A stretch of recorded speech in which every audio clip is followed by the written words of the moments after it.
paketa e maleve po hap një rrugë të re në zhvillimin rural dhe po krijon premisat për një vlerë të shtuar, për një motor të ri në industrinë e turizmit ton, duke i dhënë maleve, duke i dhënë Shqipërisë malore një përmas të re. Përmes kthimit të tokës dhe të shtëpive të gjyshërve në instrumenta të zhvillimit dhe në mundësi të reja reale për të krijuar sipërmarrje dhe për të krijuar të ardhura pa diskutim më të larta se sa ato që mund të krijohen duke punuar për tjerët jashtë vendit. Procesi është bërë i thjeshtë, është bërë i aksesueshëm, investimi mund të nisë pa titullin përfundimtar të pronësisë. Për këtë është krijuar paketa e maleve për të adresuar edhe një problematikë të bartur nga vitet në teritore të mrekullueshme ku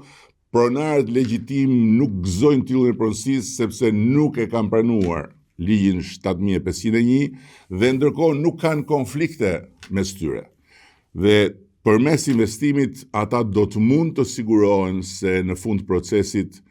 ku do të kenë edhe lehtësira domethënëse fiskale, për shembull 500 parët që do të marrin lejen për të filluar punën, do të përjashtohen për 10 vjet nga taksat, ata do të kenë edhe titullin e pronësisë. Kështu që për gjithë ata që më dëgjojnë dhe që janë të interesuar apo janë të dyzuar apo janë dyshues, provoni paketën e maleve. Provoni paketën e maleve dhe është pak po e sigurt që në rast se do të hapni derën e shtëpisë vjetër të gjyshit dhe do të rindizni oxhakun në atë shtëpi apo do të krijoni një fermë të vogël, një pikë agropërpunimi diku në një tokë që është larg territoreve të qyteteve, koha do të më jap të drejtë, do të na jap të drejtë dhe ju do të jeni të lumtur me atë hap që hidhni sot, sepse investimi do t'ju kthehet në mbarësi dhe në mirësi për familjet tuaja, por në të njëjtën kohë do të jetë edhe një kontribut për Shqipërinë.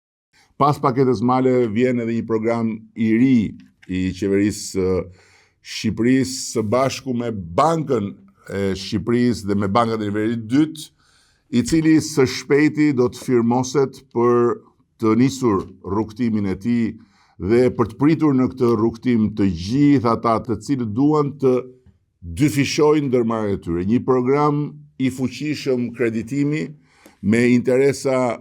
më të arsyeshme se sa ato komerciale të bankave të nivelit 2 dhe me garanci nga qeveria e Shqipërisë, po bëhet më në fund gati për t'i shërbyer të gjithë atyre shqiptarëve dhe shqiptareve që me kurajo, me vullnet, por edhe me largpamësi kanë zgjedhur të hapin rrugën përmes sipërmarrjes. Kanë zgjedhur të krijojnë një biznes të vogël i cili tani më është gati të rritet,